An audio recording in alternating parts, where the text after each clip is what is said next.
एक बार की बात है, घने जंगल के बीच बसे एक छोटा सा गांव में जूली नाम की एक युवती रहती थी। वह अपनी दयालुता और छोटे बड़े सभी प्राणियों के प्रति अपने प्रेम के लिए जानी जाती थी। उसने अपना अधिकांश समय जंगल में भटकने, उसके रहस्यों को जानने और प्रकृति की सुंदरता को निहारने में बिताया। एक दिन जंगल में भटकते हुए जूली को एक घायल पक्षी जमीन पर पड़ा मिला।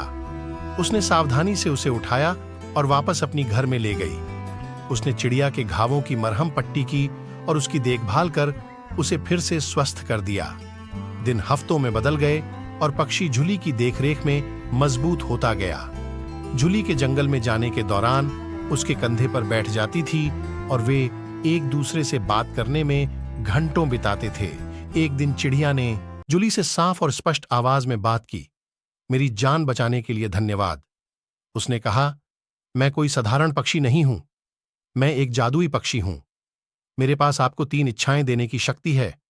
उनका बुद्धिमानी से उपयोग करें, क्योंकि एक बार उनका उपयोग किया जाता है तो उन्हें वापस नहीं लाया जा सकता है। जूली चकित और प्रसन्न थी। उसने लंबे समय तक सोचा कि उसे क्या चाहिए। अंत में उसने अपनी पहली इच्छा मांगी कि मैं अपने गांव के लिए भरपूर फसल की कामना करती हूं, ताकि कोई भी भूखा न रहे। अगले ही दिन गांव के चारों ओर के खेत में भरपूर फसल से लहलहा उठे। जूली की दयालुता के लिए ग्रामीण चकित और आभारी थे। अपनी दूसरी इच्छा के लिए जूली ने सभी प्राणियों की भाषा को समझने की क्षमता की कामना की, और ठीक उसी तरह वह पक्षियों की चहचहाहट, मधुमक्खियों की भनभनाहट और पत्तों की सरसराहट को समझ सकती थी। जहां तक उसकी तीसरी इच्छा का सवाल है, जूली ने बहुत देर तक सोचा कि वह क्या चाहती है। अंत में उसने अपनी इच्छा व्यक्त की, मैं हमेशा प्यार और खुशी से घिरी रहना चाहती हूं। और ऐसा ही था। जूली ने अपना शेष जीवन प्रेम और प्रसन्नता से घिरा हुआ बिताया।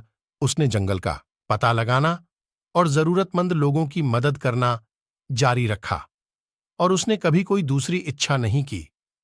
वह जानती थी कि जादुई चिड़िया हमेशा उस पर नजर रख रही थी, उसकी इच्छाओं को पूरा करने के लिए तैयार थी।